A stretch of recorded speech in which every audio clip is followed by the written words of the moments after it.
Hey, what's up, guys? It's No Face Tater here, and today I'll be discussing motor swaps on riding mowers, and basically just discussing how easy it is to do this, and you don't have to go buy another exact motor that was on the mower that you know replacing. Like, for instance, this is a Husky riding mower. See, Husky. This had the 17.5 horse good old Briggs and Stratton in it. And this old motor's done for. It actually blew up today. It seized up. Well, that came off the Husky. This Kohler 18 horse came off of this Troy-Bilt. Good old Troy-Bilt, which you can't really see it, but that's Bronco, which whatever. But yeah, so the wire between these two is way different. Old-fashioned wiring, new-fashioned wiring. New-fashioned motor to new-fashioned wiring. Well,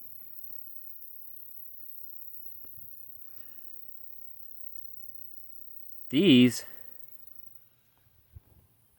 all single cylinders from 12 horsepower up to 18.5, even 19 and 19.5. So there's a couple of 19 and 19.5s that'll fit. And the shafts are the same as these. But all those have the same shaft. The diameter, the roundness of it, the how tall it is and everything. All you gotta do is take the plug from the old wiring, from the wiring that this motor, the new motor came out, whatever the motor came out of, you need the plug out of it. Unless you have a mower that magically has the same exact motor that you took out. Then you don't have to do none of that bullshit wiring. But the wiring's not hard like some people might think it might be. All it involves is tracing and just matching up. Like on here, this had two of these little plugs. Here's the other one right here. This is the one that had the kill switch and the electric carb shutoff needle, which that's on the carburetor. I'll show that in a minute and explain what that is and what that does. But basically,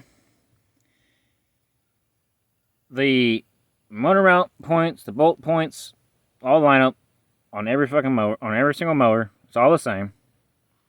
It's just the wiring. And sometimes the throttle cable. And, of course, in my case, the muffler also.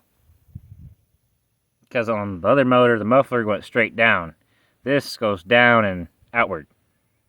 So I can't fit the front piece on here, so I'm not going to be able to put the hood on unless I cut here and here, about down to here and like so.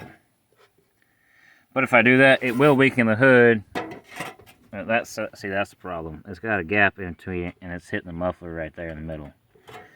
But you don't need a hood to run these motors. You just need the shroud, which that's the shroud right there. That goes on top.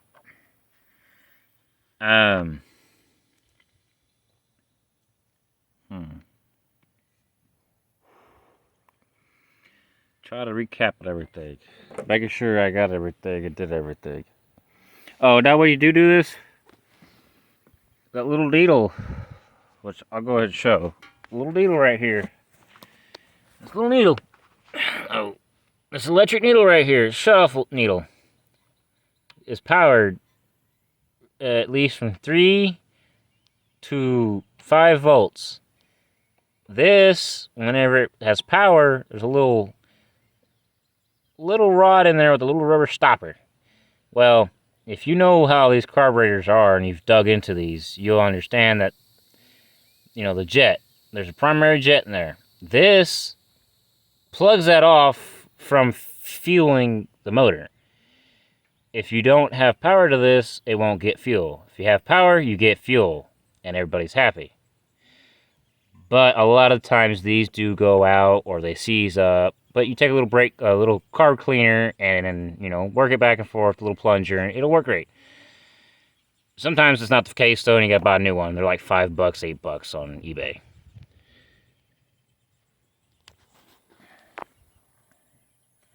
And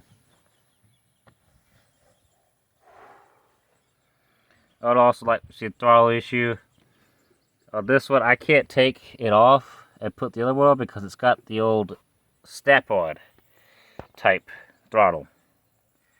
And that's the choke cable there. That's why that's all like that, because we can't use that on here, because this has got the two-staged throttle and choke on here. So when the throttle is pulled, it has to go back a little more.